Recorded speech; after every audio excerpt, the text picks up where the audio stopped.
ఇప్పుడు మీ మనసులో జగన్మోహన్ రెడ్డి గారి మీద మీ మనసులో ఆయన స్థానం ఏంటి? ఎప్పుడూ ఒకలాగా ఉండదు సార్. ఎప్పుడు మనుషులు మనస్తత్వాలు మారిపోకూడదు. మనకి బాగుంటే ఒకలాగా, బాగోకపోతే ఒకలాగా ఉండకూడదు. ఎప్పుడు ఒకలాగే ఉండాలి.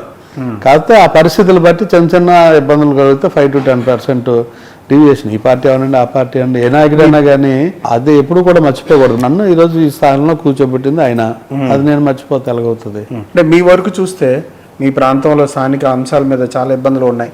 రోడ్లు కావచ్చు, తాగునీరు కావచ్చు, ఇవాళ గిరిజనులకు సంబంధించి అంటువ్యాధులు కావచ్చు, వీటన్నిటి మీద ప్రభుత్వం సరిగ్గా స్పందిస్తుందా? అంటే డిఆర్సీ మీటింగ్స్లో ప్రతిదీ డిస్కస్ చేస్తున్నారు. ఇంప్లిమెంటేషన్ ఎమ్మెల్యేలు అయితే అవునండి, అలాగే గవర్నమెంట్ కూడా, కలెక్టర్ అండ్ మిగిలిన టీం అయితే అవునండి, అందరూ బాగానే యాక్టివ్గానే వర్క్ చేస్తూ ఉన్నారు. ఇంప్లిమెంట్ అయిపోవాలి. ఇంప్లిమెంట్ అవ్వాలంటే ఏం లేదు. ఈ వాటర్ ట్యాంక్స్ అండి, ఓవర్ హెడ్ ట్యాంక్స్ సుమారు 123 ట్యాంకులు స్టెప్స్ లేవని ఎప్పుడు గత 3 సార్లు మాట్లాడుకుంటున్నాం. చేయాలనుకోవడం కానీ అది ఇంప్లిమెంటేషన్ అయిపోతే బాగుండు. అటువంటి కొన్ని ఇష్యూస్ ఉన్నాయి. డ్రింకింగ్ వాటర్, ఈరోజు ట్యాంక్ క్లీన్ చేయాలంటే మెట్లు లేకుండా ఎవరెళ్ళు క్లీన్ చేస్తారు సార్.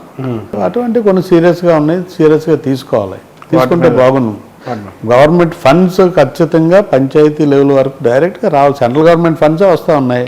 మనకి స్టేట్ గవర్నమెంట్ కూడా నేరుగా పంచాయతీలకు డబ్బు ఇచ్చి, లేదా ఎమ్మెల్యేలు డబ్బు ఇచ్చి, ఎమ్మెల్యేలు డబ్బు ఇస్తే ఎక్కడ ఖర్చు పెట్టేస్తారు? ఆ నియోజకవర్గంలోనే కదా. సో వాళ్ళకి పేరు ఉంటుంది, వర్క్ జరుగుతుంది, బాగుంటుందని నా ఉద్దేశం.